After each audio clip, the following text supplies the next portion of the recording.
अरविंद केजरीवाल कितना भी कुर्सी से चिपके रहने की कोशिश कर लें, लेकिन अब साफ दिख रहा है कि उनकी सत्ता का महल भरभरा कर गिरने वाला है।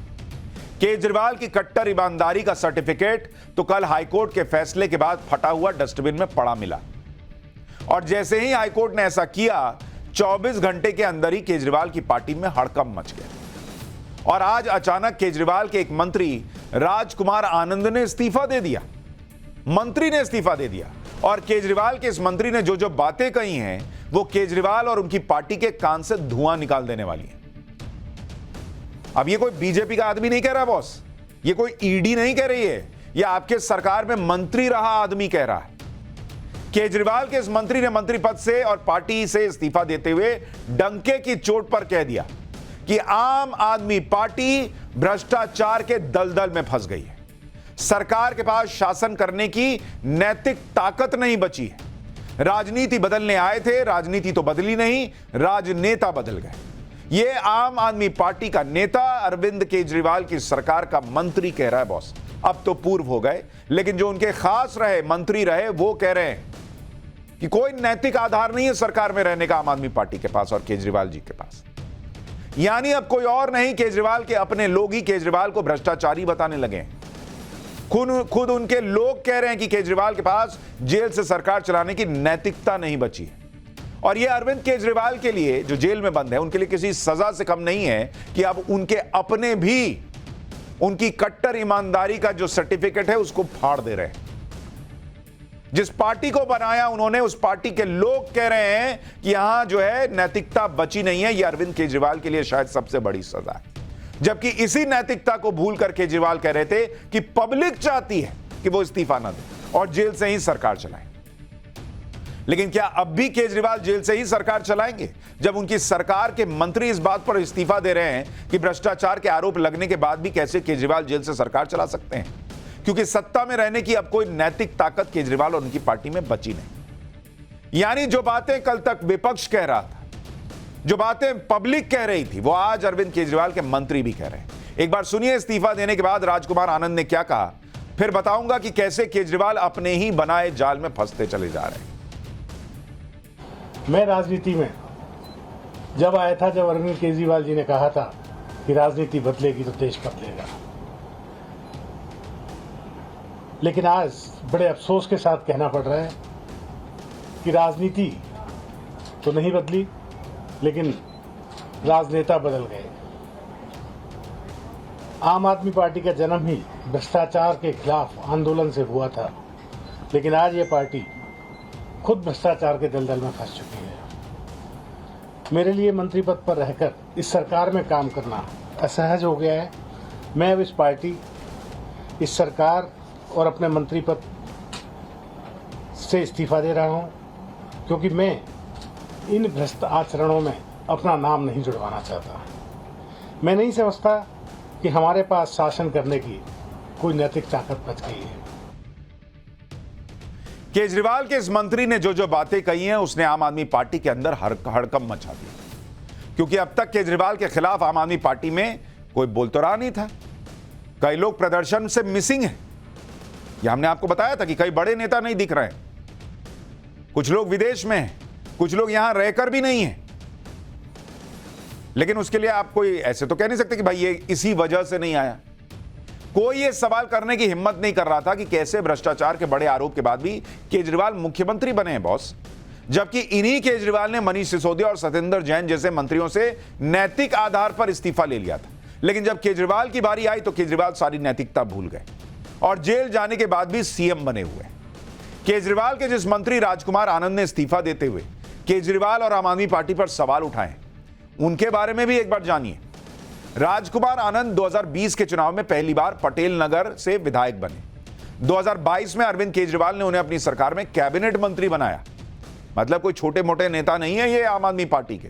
राजकुमार आनंद के पास 7 विभागों की जिम्मेदारी थी, जिनमें समाज कल्याण, लेबर, रोजगार, लैंड एंड बिल्डिंग शामिल है। 7 विभाग इनके पास थे। इतना सोचिए अरविंद केजरीवाल के करीबी रहे होंगे। और आज वो आदमी कह रहे हैं कि इतना भ्रष्टाचार जो है उसके बाद हम कैसे नैतिकता के आधार पर रह सकते हैं सत्ता में। राजकुमार आनंद दिल्ली में आम आदमी पार्टी का प्रमुख दलित चेहरा भी थे। लेकिन बात किसी मंत्री के इस्तीफा देने और पार्टी छोड़ने की नहीं है बॉस। केजरीवाल की तो आज से नींद उड़ जाएगी, क्योंकि मंत्री के इस्तीफे के बाद आम आदमी पार्टी फुल टेंशन में आ गई है। उसे लग रहा है कि आज एक मंत्री ने इस्तीफा दिया, एक आदमी ने पार्टी छोड़ी, कल कोई और जा सकता है, फिर आगे लाइन लग सकती है। क्योंकि एक तो आम आदमी पार्टी के नेताओं को अरविंद केजरीवाल के जल्द जेल से बाहर आने की उम्मीद अब दिख नहीं रही होगी। हाईकोर्ट ने जो कहा उसके बाद तो और मुश्किल है। दूसरा, आम आदमी पार्टी इकलौती ऐसी पार्टी बन गई है जिसके ज्यादातर सीनियर नेता जेल में हैं या किसी घोटाले के आरोप में फंसे हुए हैं। ऐसी छवि वाली पार्टी में रहना भी नेताओं के लिए आसान नहीं है। अरविंद केजरीवाल, मनीष सिसोदिया, सत्येंद्र जैन जैसे नेताओं की गैर मौजूदगी की वजह से पार्टी के दूसरे नेताओं को फ्रंट में आने का मौका तो मिला है, और इस बदलाव से भी पार्टी के कई नेता असहज होंगे। इसलिए हो सकता है कि भविष्य में राजकुमार आनंद जैसे सरप्राइजेस और मिल जाएं। हो सकता है कई लोग और पार्टी छोड़ दें। आम आदमी पार्टी तो खुद ये मान रही है कि आगे और भी नेता पार्टी छोड़कर जा सकते हैं। सुनिए आज अपने मंत्री के इस्तीफे पर संजय सिंह ने क्या कहा। तुमसे आम आदमी पार्टी के जो निष्ठावान कार्यकर्ता हैं, जो हमारे विधायक और मंत्री हैं, ठीक है कुछ लोग इस लड़ाई में पीछे हटेंगे, हम जानते हैं कुछ लोग इस लड़ाई में पीछे हटेंगे, कुछ लोग टूटेंगे, किसी का मनोबल कमजोर होगा, लेकिन लंबी तादाद, बड़ी तादाद उन लोगों की है जो इन परिस्थितियों का मुकाबला करेंगे। यानी संजय सिंह भी मान रहे हैं कि कुछ लोग जाएंगे, और उनको पता है, अंदर की चीजें तो पता ही है ना कि कौन मन से साथ है और कौन मन से नहीं है। और उनको उनके ये कहने का मतलब है कि बॉस खेला हो बे। लेकिन सवाल तो यह है कि आम आदमी पार्टी में कोई नेता खुद को कब तक बनाए रखेगा, जब सीधा सीधा भ्रष्टाचार के आरोपों में पूरी पार्टी फंसी है और ऊपर से जेल से सरकार चलाने की बातें करके नैतिकता की धज्जियां उड़ाई गई हैं। कब पार्टी जो है उसको ईडी आरोपी बना दे, इसकी डेट किसी भी दिन आ सकती है। तो उस पार्टी में रह के ये लोग करेंगे क्या? और हमने आपको कल ही बताया, अकाउंट फ्रीज हो सकता है, इनकी मान्यता तक रद्द हो सकती है। जो भारत की राजनीति के इतिहास में भ्रष्ट से भ्रष्ट नेता ने भी नहीं किया, वो आज की डेट में पॉलिटिक्स बदलने के लिए आए हुए लोग कर रहे हैं कि नहीं, हम इस्तीफा नहीं देंगे, जो करना कर लो। इसी वजह से शायद आम आदमी पार्टी के कई नेता चुप हैं और सही समय का शायद इंतजार कर रहे हैं। जैसे पंजाब से आम आदमी पार्टी के 7 में से 5 राज्यसभा सांसद एक तरह से केजरीवाल के मामले में साइलेंट हैं। इन सांसदों में क्रिकेटर हरभजन सिंह, अशोक मित्तल, संजीव अरोड़ा, बलबीर सिंह सीचेवाल और विक्रमजीत सिंह साहनी का नाम बताया जा रहा है कि ये लोग ज्यादा कुछ बोल ही नहीं रहे। बाकी 2 सांसदों में एक सांसद राघव चड्ढा लंदन में बताए जा रहे हैं, उनको लेकर भी बड़ी चर्चा और अटकलें हैं, क्योंकि केजरीवाल के जेल जाने के बाद भी राघव चड्ढा बहुत सक्रिय नहीं दिख रहे और इतनी बड़ी चीज पार्टी में हो रही है, वो अभी तक लौट के नहीं आए। कहा गया किसी मेडिकल कारण से वहां है, लेकिन ऐसा क्या मेडिकल कारण कि पार्टी आखिरी सांस ले रही है और वो आ नहीं पा रहे हैं? लोग पूछ रहे हैं सोशल मीडिया पर। सिर्फ एक सांसद संदीप पाठक एक्टिव दिख रहे हैं, जो लोकसभा चुनाव का कैंपेन भी संभाल रहे हैं और केजरीवाल की गिरफ्तारी के बाद से प्रोटेस्ट में भी शामिल हो रहे हैं। सच यह है कि आम आदमी पार्टी में भले ही कोई बोल ना रहा हो, लेकिन पार्टी में भगदड़ मचने का अंदेशा अब सबको होने लगा है। आज केजरीवाल के मंत्री राजकुमार आनंद गए तो आम आदमी पार्टी के नेताओं का यह डर सामने आने लगा है कि कहीं पार्टी ना बिखर जाए। आम आदमी पार्टी इस माहौल को काउंटर करने के लिए अब अपना एक नया नैरेटिव चलाने में जुटी है कि यह सब ईडी और बीजेपी की वजह से हो रहा है। जैसे सोमनाथ भारती ने कहा कि कल शाम को करीब 6:41 पर मेरे साथ हुई बातचीत में राजकुमार आनंद जी ने बीजेपी द्वारा कराई जा रही ईडी रेड के कारण हुई परेशानी की बात कही थी और बहुत दुखी थे। उनका आम आदमी पार्टी से इस्तीफा सिर्फ और सिर्फ भाजपा शासित ईडी के द्वारा उन्हें दी जा रही प्रताड़ना है और कुछ भी नहीं। सोमनाथ भारती ने आगे कहा कि ऑपरेशन लोटस का पहला शिकार दिल्ली में राजकुमार आनंद जी हैं, यानी यह भी मान रहे हैं कि यह पहला है, अभी और हो सकते हैं शायद। मुझे इस बात का दुख रहेगा, यह वक्त है चट्टान की तरह अपने पार्टी और नेता श्री अरविंद केजरीवाल जी के साथ रहने का। यानी फिर वही कहानी, ईडी बीजेपी ने कर दिया, अपने ऊपर ये लोग कुछ लेने को तैयार ही नहीं है बॉस। यानी केजरीवाल के मंत्री ही आम आदमी पार्टी की पोल खोल रहे हैं, लेकिन इस पर भी आम आदमी पार्टी बीजेपी पर बिल फाड़ दे रही है कि नहीं, बीजेपी ने किया। बीजेपी आम आदमी पार्टी को तोड़ने की कोशिश कर रही है, यह सब कहा जा रहा है। एक बार सुनिए सौरभ भारद्वाज ने क्या कहा है, फिर बताऊंगा कि केजरीवाल के इस्तीफा देने वाले मंत्री का ईडी वाला चक्कर दरअसल है क्या। काफी दबाव में थे, परेशान रहते थे, अक्सर कहते थे कि यार मैं जैसे ही एक्टिव होता हूं फोन आ जाता है और फिर से मेरे को वापस आना पड़ता है। मैं ये समझता हूं कि हमें राजकुमार आनंद जी से कोई नफरत नहीं है, कोई गिला नहीं है। सिर्फ ये है कि एक परिवार वाला आदमी है, बच्चे हैं, रिश्तेदार हैं। मुझे लगता है कि वो दबाव में ज्यादा आ गए, वे डर गए और ये दबाव भारतीय जनता पार्टी की ईडी लगातार हमारे लोगों पे डाल रही है। यानी ईडी बीजेपी पर हर चीज डालते चलो। और ये वो पार्टी है जो इत्तू सी बात का इतना बड़ा विस्फोटक खुलासा बताकर पहले ट्वीट करती है कि कल सुबह 10 बजे हम जो है बड़ा खुलासा करेंगे। उस खुलासे में निकलता कुछ नहीं है, लेकिन ये खुलासा करते हैं। और इनको बार बार ये व्यक्ति बता रहे थे कि भाई मैं परेशान हूं ईडी से, लेकिन इन लोगों ने कोई खुलासा नहीं किया। राजकुमार आनंद के मामले में आम आदमी पार्टी ईडी का नाम इसलिए ले रही है क्योंकि पिछले साल ही ईडी ने राजकुमार आनंद के घर पर रेड की। पिछले साल किस मामले में रेड की थी यह आपको आगे बताऊंगा। लेकिन आप देखिए, अगर वाकई ईडी के डर से राजकुमार आनंद ने पार्टी छोड़ी तो भैया सवाल यह उठेगा कि जिन राजकुमार आनंद की आप बात कर रहे हैं वो भाई साहब जो हैं, उनके यहां ईडी की रेड कब पड़ी? ईडी की रेड पड़ती है नवंबर 2023 में, 2023 में। इस्तीफा कब देते हैं वो? इस्तीफा देते हैं 10 अप्रैल 2024। यानी 5 महीने के बाद, ईडी की रेड के 5 महीने के बाद अगर ईडी का डर होता तो जैसा दावा किया जा रहा है तो फिर उन्होंने नवंबर में ही इस्तीफा दे देना चाहिए था कि भाई ईडी तो मेरे दरवाजे तक आ गई। 5 महीने इंतजार किस बात का किए? आम आदमी पार्टी के जो नेता ऐसा कह रहे हैं, उन्हें अपनी पार्टी के अंदर झांक कर देखना चाहिए कि क्या यह सब इसलिए हो रहा है कि केजरीवाल जेल से सरकार चलाने पर अड़े हैं, या फिर इसलिए हो रहा है कि केजरीवाल के जाने के बाद से पार्टी को चलाने वाले लोगों से पार्टी के अपने ही लोग नाराज हैं। वैसे राजकुमार आनंद को लेकर यह सवाल तो उठेंगे ही कि चुनाव के वक्त अचानक उन्होंने इस्तीफा दिया क्यों? अगर भ्रष्टाचार ही मुद्दा है तो शराब घोटाला तो बहुत पहले से चल रहा है। अरविंद केजरीवाल भी 21 मार्च को गिरफ्तार हो चुके हैं, तो फिर केजरीवाल की गिरफ्तारी के इतने दिन बाद अचानक इस्तीफा क्यों? इस पर सवाल राजकुमार आनंद का से पूछा गया तो उनका कहना है कि वो कल तक तो केजरीवाल को बेकसूर मान रहे थे, लेकिन हाईकोर्ट ने कल जब अरविंद केजरीवाल के लिए कह दिया कि भाई चीजें दिख रही हैं कि केजरीवाल शामिल हैं, तो वो इस मामले में उनके लिए टर्निंग पॉइंट था। एक बार सुनिए राजकुमार आनंद क्या कह रहे हैं, फिर आपको बताऊंगा कि ईडी का राजकुमार आनंद से कनेक्शन क्या है। देखिए, ऐसे समय और वैसे समय की बात नहीं होती। आदमी घुट रहा होता है, घुटते घुटते एक दिन खड़ा हो जाता है। और दूसरी बात यह है कि कल से पहले ऐसा लग रहा था कि हमें फंसाया जा रहा है, लेकिन कल जब हाईकोर्ट का जो डिसीजन आया है, हाईकोर्ट ने जो कैटेगरिकली बोला है, उससे ऐसा लगा कि कहीं ना कहीं हमारे यहाँ गड़बड़ है। अब राजकुमार आनंद पर ईडी का क्या केस है वो भी सुन लीजिए। मामला कस्टम और हवाला से जुड़े कुल 7 करोड़ रुपए की हेराफेरी का है। इस मामले में डायरेक्टरेट ऑफ रेवेन्यू इंटेलिजेंस जो केस दर्ज कर चुका है, उसी के आधार पर ईडी मनी लॉन्ड्रिंग के तहत जांच कर रही थी। और इसी मामले में ईडी ने पिछले साल नवंबर में 22 घंटे तक राजकुमार आनंद के घर पर रेड भी की थी।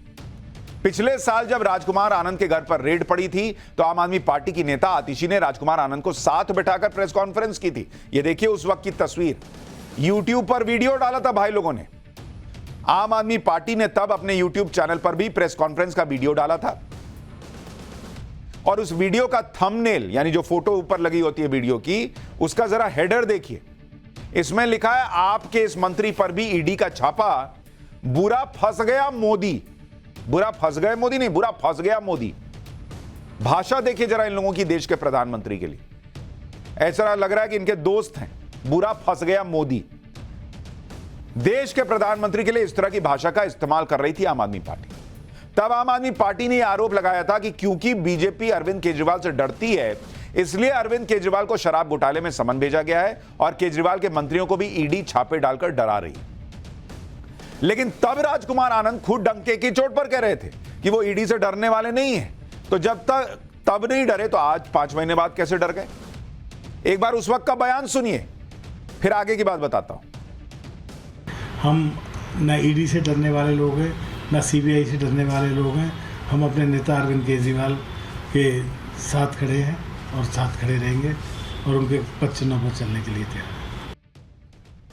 यानी आम आदमी पार्टी ने 5 महीने पहले इन्हीं भाई साहब को वो कट्टर ईमानदारी का सर्टिफिकेट दे दिया था कि ईडी जबरदस्ती मोदी जी के कहने पर आई है।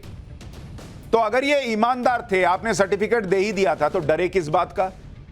आप कह रहे हैं ना कि आज डर कर इन्होंने बीजेपी के डर से, ईडी के डर से छोड़ दिया पार्टी को। तो जब ये कट्टर ईमानदार थे, आपने सर्टिफिकेट बांटा, तो डरे किस बात का? और अगर आज डर गए, इसका मतलब उस दिन कट्टर ईमानदारी वाला सर्टिफिकेट जो है वो ठीक नहीं था, गलत बनाए थे आप लोग। दोनों नहीं हो सकता कि ईमानदार भी हैं और डर भी गए। दरअसल मंत्री का इस्तीफा देना और पार्टी छोड़ना केजरीवाल के लिए झटके पर झटके लगने जैसा है। वैसे ही केजरीवाल को पिछले 24 घंटे में 3 झटके लग चुके हैं। पहले तो दिल्ली हाईकोर्ट ने उनकी गिरफ्तारी को सही बता दिया। उधर दिल्ली की राउज एवेन्यू कोर्ट ने भी अरविंद केजरीवाल की उस अर्जी को खारिज कर दिया जिसमें उन्होंने अपने वकीलों से हफ्ते में 5 बार मुलाकात की मांग की थी। इधर सुप्रीम कोर्ट से भी अरविंद केजरीवाल को झटका लगा। गिरफ्तारी के खिलाफ उनकी अर्जी पर सुप्रीम कोर्ट में तुरंत सुनवाई नहीं हुई। दौड़े दौड़े तो गए थे कि नहीं अभी सुनिए दिल्ली के सीएम के साथ ये क्या हो रहा है। और जो हालात है, अब लग रहा है कि सुनवाई मंडे को होगी, क्योंकि भाई अब 4 दिन तो छुट्टी है। अब अरविंद केजरीवाल को सुप्रीम कोर्ट में अगली सुनवाई के लिए तिहाड़ में 4 दिन का इंतजार तो कम से कम और करना होगा, क्योंकि अगले 2 दिन तो सुप्रीम कोर्ट में छुट्टी है, उसके बाद वीकेंड है। अब संडे को सुप्रीम कोर्ट ने बिजनेस लिस्ट बनेगी, उसमें अगर केजरीवाल के केस का जिक्र हुआ तब जाकर सुनवाई सोमवार को हो सकती है। अगर लिस्ट में केजरीवाल के केस का नाम नहीं होता है तो केस पर कब सुनवाई होगी, यह सोमवार को जाकर क्लियर होगा। अब आपको बताता हूं कि केजरीवाल ने जेल में ऐसा क्या किया कि बड़ा कांड हो गया। यह कांड केजरीवाल की जेल में होने वाली मुलाकातों को लेकर हुआ है। आज दिल्ली की कोर्ट ने केजरीवाल की उस मांग को खारिज कर दिया जिसमें उन्होंने हफ्ते में 5 बार वकीलों से मुलाकात की मांग की थी। इस याचिका को खारिज करते हुए कोर्ट ने अपने आदेश में क्या कहा है, सुनिए। अरविंद केजरीवाल ने वकीलों से मुलाकात का इस्तेमाल सिर्फ अपने खिलाफ पेंडिंग मुकदमों के बारे में चर्चा के लिए ही नहीं किया, बल्कि उन्होंने वकील के जरिए अपनी सरकार में जल मंत्री को निर्देश भी भेजे हैं। कोर्ट ने कहा कि ईडी की रिपोर्ट इस बात की पुष्टि करती है कि केजरीवाल ने एक वकील के जरिए जल मंत्री को कुछ निर्देश भेजे। हालांकि वकील के नाम का खुलासा नहीं किया गया।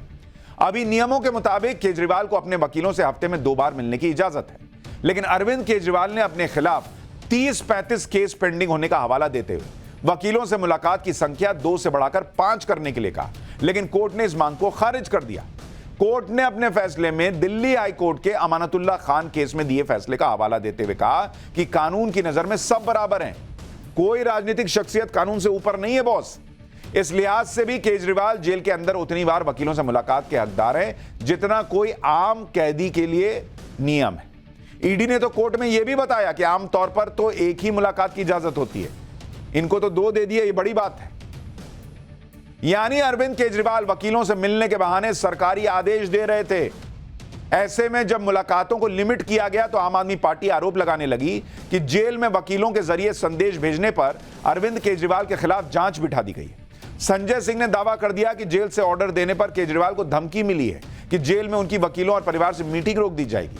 संजय सिंह ये भी बोल दिए कि वो और पंजाब के सीएम जेल में अरविंद केजरीवाल से मिलना चाहते थे, लेकिन जेल प्रशासन ने इस मुलाकात को कैंसिल कर दिया, जबकि मीटिंग के लिए टोकन जारी हो गया था। संजय सिंह ने आरोप लगाया कि जेल में केजरीवाल को भावनात्मक रूप से तोड़ने की कोशिश की जा रही है। संजय जी को भी सुनी लीजिए, फिर बताऊंगा कि जेल में केजरीवाल के साथ दरअसल हो क्या रहा है।